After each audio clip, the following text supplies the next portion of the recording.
ये वीडियो गांव घर के उन अभिभावक गार्जियनों के लिए है जो अपने बच्चों को गांव घर में ट्यूशन पढ़ाते हैं। गांव घर के कोचिंगों में जो ट्यूशन होती है वहाँ के टीचर ख़राब नहीं होते, टीचर अच्छे ही होते हैं। लेकिन मैं आप लोगों को ये कहना चाहूँगा कि आप अपने बच्चों की ज़िंदगी, अपने बच्चों का भविष्य के साथ खिलवाड़ क्यों कर रहे हैं? उनकी ज़िंदगी के साथ खिलवाड़ क्यों कर रहे हैं? आपका बच्चा ट्यूशन जा रहा है कि नहीं जा रहा है? आप अपने बच्चों को जब भी ट्यूशन देते हैं तो आपका बच्चा ट्यूशन जा रहा है कि नहीं जा रहा है? कब आ रहा है, कब जा रहा है, नहीं जा रहा है, आपको कोई अता पता नहीं होता है। आपका बच्चा क्या पढ़ रहा है, क्या अपने आप से पूछिए आप, क्या आपने कभी अपने बच्चों की कॉपी देखे हैं कि क्या पढ़ रहा है कि नहीं पढ़ रहा है?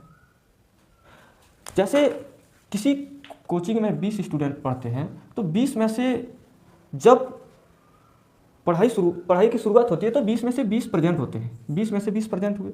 अब जैसे किसी भी टॉपिक के ऊपर बच्चों को बताया जाता है तो उनमें से रेगुलर 20 का 20 बच्चा कंटिन्यू नहीं आते हैं, जिनके कारण बच्चा होता क्या है, पढ़ते पढ़ते पढ़ते पढ़ते जाता है। अब जिस जगह वह नहीं आया, जिस टाइम वह नहीं आया, उस टाइम जो भी क्वेश्चंस बताए जाते हैं वही क्वेश्चन उनके हाथ से छूट जाता है। अब वह उस क्वेश्चन को नहीं बना पाते। तो इस प्रकार से वह इस खाई के अंदर गिर जाते हैं और धीरे धीरे उसका बेस कमज़ोर होते जाता है। और इस बेस कमज़ोर होने का कारण सिर्फ तो सिर्फ उनके गार्जियन हैं, क्योंकि आप अपने बच्चे के ऊपर टाइम ही नहीं दे रहे हैं। इसीलिए मैं उन गार्जियनों से कहना चाहूँगा कि आप सिर्फ ट्यूशन दे दिए हैं तो आप स्वतंत्र हो गए, ऐसी बात नहीं है। आप अपने बच्चों के पीछे समय दीजिए। एक शिक्षित नागरिक ही एक शिक्षित समाज का निर्माण कर सकता है। और जब समाज शिक्षित हो जाएंगे तो वहाँ लड़ाइयाँ कम हो जाएगी, एक दूसरे से बात करने का लहजा भी बदल जाएगा।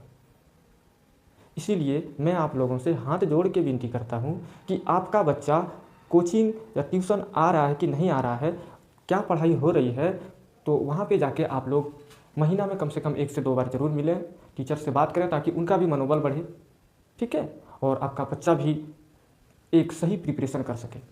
गांव घर में जब गार्जियन को बोला जाता है, बोलते बच्चों के द्वारा कि फ़ी मांगा गया है कोचिंग में, तो उनके गार्जियन उसी टाइम अपने बच्चों को बेईमान बना देते हैं। वे बोल देते हैं कि दूसरे कोचिंग में चल जाओ, तो बार बार फ़ी ही मांग रहा है। और उसी टाइम से आपका बच्चा भी आप ही का जैसा सीखना शुरू कर देता है और आप ही उसे बेईमान बनाने में भूमिका निभाते हैं। इसीलिए मैं आपसे कहना चाहूँगा कि आप अपने बच्चों के ऊपर समय दीजिए, तभी आपका बच्चा शिक्षित हो पाएंगे। Thank you.